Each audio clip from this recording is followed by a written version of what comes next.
Regardez encore, voilà, 3-4 dixièmes de perdu. Est-ce qu'il faut prendre tous les risques pour aller chercher la victoire?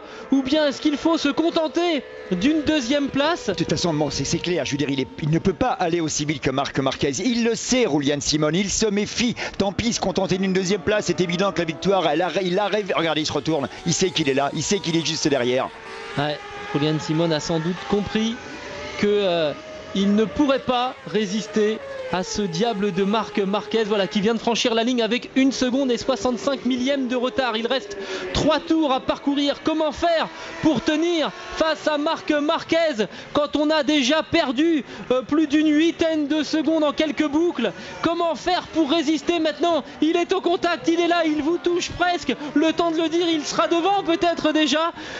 Oh, quel sentiment de vertige doit avoir Julian Simon, le sentiment de donner tout ce qu'il a et en même temps d'être littéralement arrêté par rapport à son rival. Ça doit être terrible comme sensation. Ah, c'est dur à vivre évidemment, de toute façon il ne peut rien, l'autre ça y est, il est là dans sa roue, il est là, dans un instant il va attaquer, il va passer à l'attaque. Regardez son fan club qui est complètement enflammé, on le serait à moins, c'est exceptionnel. Il est là, ça y est, Marc Marquez est à l'aspiration derrière Julian Simon et entendez la clameur du public. C'est énorme. Oui, il y a eu un contact encore avec Dominique Egarter.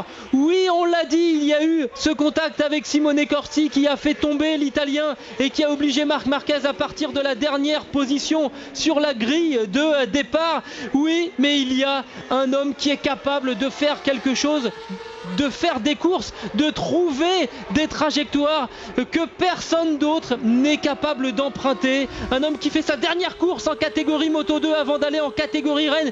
Et pourquoi pas de continuer à faire l'exploit? C'est maintenant l'attaque peut-être de Marc Marquez sur Julian Simon.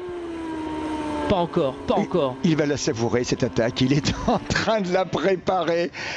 Il est en train déjà de se demander, non, de se dire, de voir à quel endroit. Et voilà, c'est la ligne droite simplement. Pas besoin de prendre des risques, il suffit de se mettre à l'aspiration. De toute façon, on l'a bien vu sur les freinages, il reprenait des dizaines de mètres à Julian Simon. Et on a le sentiment que Julian Simon sait que de toute façon, il ne pourra rien faire. Que cette deuxième place, ce sera de loin son meilleur résultat cette saison. Même s'il est déjà monté sur le podium. Oui, vous pouvez le montrer du doigt, il est là-haut, il est tout là-haut, Marc Marquez. Allez, en tout cas, il aura attiré une grande clientèle de petites demoiselles qui viennent pour voir Marc Marquez. Un joli parti en tout cas, que celui-là est un si beau garçon. Et on revoit ce dépassement, le moment où, à 2 tours de l'arrivée, Marc Marquez dépasse le dernier des 32 pilotes qui étaient devant lui sur la grille de départ. 32 pilotes ont succombé en l'espace de 25 tours à Marc Marquez. Regardez cette progression, 33e sur la grille, 11e à la fin du premier tour, 9e à la fin de la deuxième boucle, puis 6e, puis 2e, puis 1er. Et la question, mais jusqu'où va-t-il s'arrêter? Bien la réponse, l'année prochaine, mais sans doute encore plus haut qu'on ne peut l'imaginer.